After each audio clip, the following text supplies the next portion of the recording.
Sebelum tidur, dengarkan cerita novel ini dulu yuk. Ketika aku keluar dari pintu kamar Nona Edith, dia memuji gaunku. Saat itu aku berpikir kalau itu hanyalah pujian dan aku senang. Lizzie memainkan ujung gaunnya.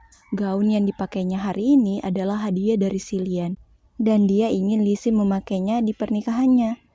Dia menentang untuk memakai gaun putih di hari pernikahan, tapi Cillian memohon padanya dan berkata kalau gaun itu warna gading bukan putih. Selain itu, gaun Edith berwarna putih dengan banyak benang emas. Jadi, gaun itu lebih mewah daripada gaun ini. Jadi, menurutnya tidak ada apa-apa memakai gaun yang lebih sederhana. Tapi, jika Edith memuji, gaunmu terlihat bagus padamu, apakah itu hinaan? Dia pasti terlihat lucu karena menyeringai lebar di depannya, tanpa tahu maksud sebenarnya. Apakah kamu pikir Nona Edith tersinggung? Cillian menggertakkan giginya saat menyebut gaun Lizzie.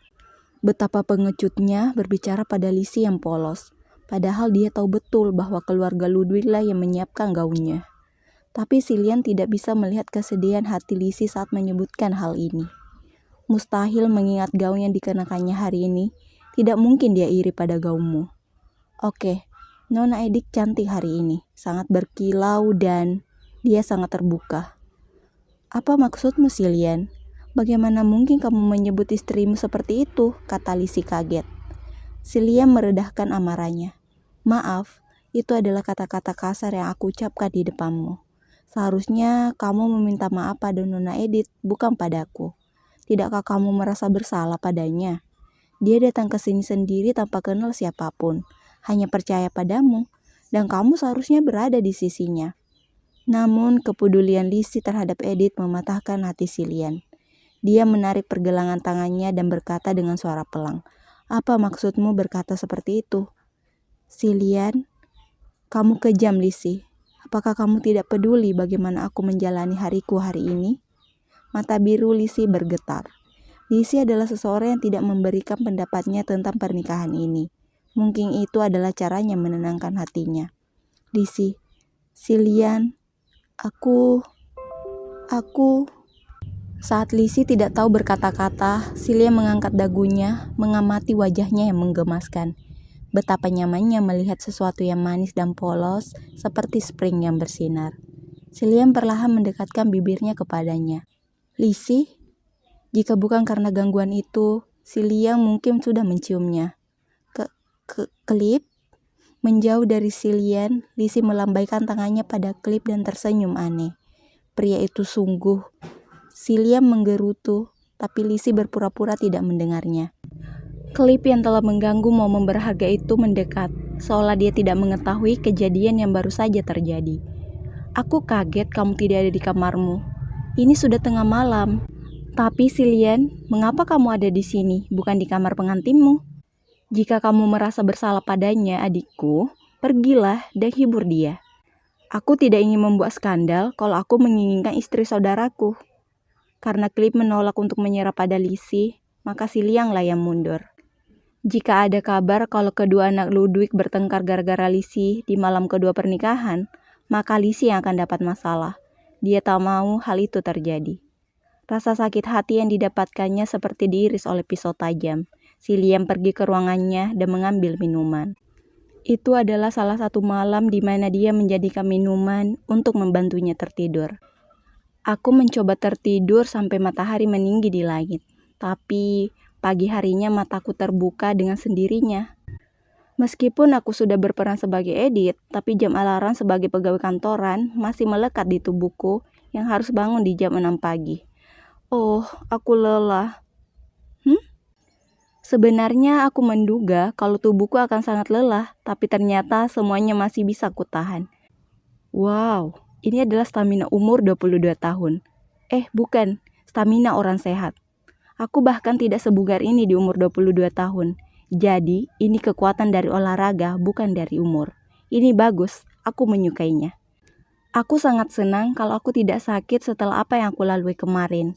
Dan seperti yang dikatakan, tubuh yang sehat diikuti pikiran yang sehat. Dengan ini, aku bisa melakukan hal-hal positif.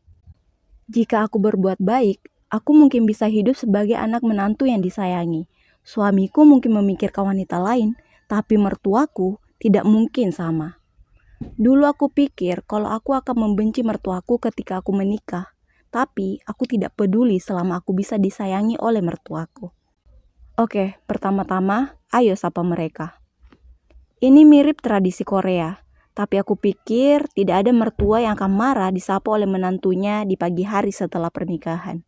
Selain itu, bukankah ini adalah aturan yang harus dilakukan oleh penjahat novel Rovan untuk memenangkan hati karakter pendukung? Aku melompat kegirangan, kemudian berhenti. Haruskah aku menyiram darah atau sesuatu di kasur? Di beberapa novel Rovan, pasangan bangsawan akan memeriksa tempat tidur di mana mereka menghabiskan malam bersama dan memeriksa noda darah. Dengan begitu, pernikahan akan diakui secara resmi. Tapi, dengan cepat aku menggelengkan kepalaku. Mata si Lian akan melompat keluar jika aku melakukan hal seperti itu. Karena dia adalah pria yang akan menjaga keperjakaannya hanya untuk Lisi. Tepatnya, dia adalah perjaka tampan. Tapi menipu mengambil keperjakaan dari pemeran kedua pria sedikit keterlaluan. Akankah si Lian asli yang telah ditolak oleh Lisi akan menjaga keperjakaannya sampai dia mati? Apakah tidur Anda nyenyak, Tuan Putri? Iya, bisakah kamu membasuh wajahku dan memakaikan pakaianku? Tentu, aku akan menyiapkan airnya sebentar. Pelayan yang baik tidak seperti Sophia, tidak membuat kontak mata denganku dan membukukan kepalanya, mundur tanpa menimbulkan suara langkah kaki. Tuan Putri, katanya. Tidak peduli seberapa sering aku mendengarnya, itu masih aneh di telingaku. Aku sudah menikah, tapi aku masih dipanggil Tuan Putri. Seharusnya aku dipanggil Madam Ludwig. Tapi itu akan membingungkan antara aku dan Duchess Ludwig. Cepat atau lambat, si Lian akan diberikan sebagian tanah milik keluarga Ludwig dan akan digelari Count. Nah, saat itu aku akan bergelar Countess. Edith asli meninggal tanpa pernah mendengar kata Countess. Aku mengambil nafas dalam, menyadari jika aku membuat kesalahan, aku akan mengikuti jejaknya. Dengan dibantu pelayang, aku mencoba menjadi menantu yang baik. Tapi masalahnya adalah pakaian. Regalhof telah mengirimkan pakaian untuk menunjukkan kemurahan hatinya. Tapi pakaian itu terlalu mewah dan terbuka di bagian depan. Siapa namamu tadi? Anna, Nona. Ya, Anna. Pergilah ke kamar kerja dan minta mereka menutupi bagian depan gaun ini dengan lebih natural. Lepaskan semua manik-maniknya sekarang. Iya, Nona. Anna yang patuh mengambil gaun itu dan membawanya ke kamar kerja. Melihat kepatuhannya, aku menyadari betapa buruknya Sophia, pelayan Regalhof yang melayaniku. Baginya, aku hanyalah binatang peliharaan Regalhof, suatu keberuntungan meninggalkan Sophia. Ketika anak kembali, dia menyisir rambutku dan merias wajahku tipis-tipis. Sementara pelayan keluarga Ludwig yang cekatan mengganti gaunku dan mengirimnya dalam perjalanan. Aku meminta mereka menutupi bagian depannya, dan dalam waktu singkat mereka berhasil menghilangkan kerutannya dan membuatnya terlihat seperti asli. Akhirnya sekarang gaunnya bisa dipakai. Aku harus mengganti gaun-gaunku yang lain, karena bagaimana aku akan memakainya? Aku melihat tumpukan pakaian Edith dan menghela napas lembut. Bahkan hanya dengan melihatnya sudah membuat kepalaku pusing. Jika aku memakainya, pasti aku akan dilabeli Edith yang mewah dan sombong oleh orang-orang di sini. Baiklah, untuk sekarang fokus untuk menyapa mertua dulu. Aku mengganti gaunku ke yang lebih sederhana dan mengirimkan Anna kalau aku akan tiba di ruangan Duke dan Duchess. Untungnya, Duke dan Duchess tidak menolak kunjunganku. Aku pikir Anda bisa pergi sekarang. Ya baik, bagaimana penampilanku? Anda terlihat cantik. Bahkan jika yang menjawab, Anna lebih sopan dari itu. Orang-orang di mansion ini pasti akan waspada terhadapku. Mungkin para pelayan juga diperintahkan untuk berhati-hati dengan perkataan mereka di hadapanku.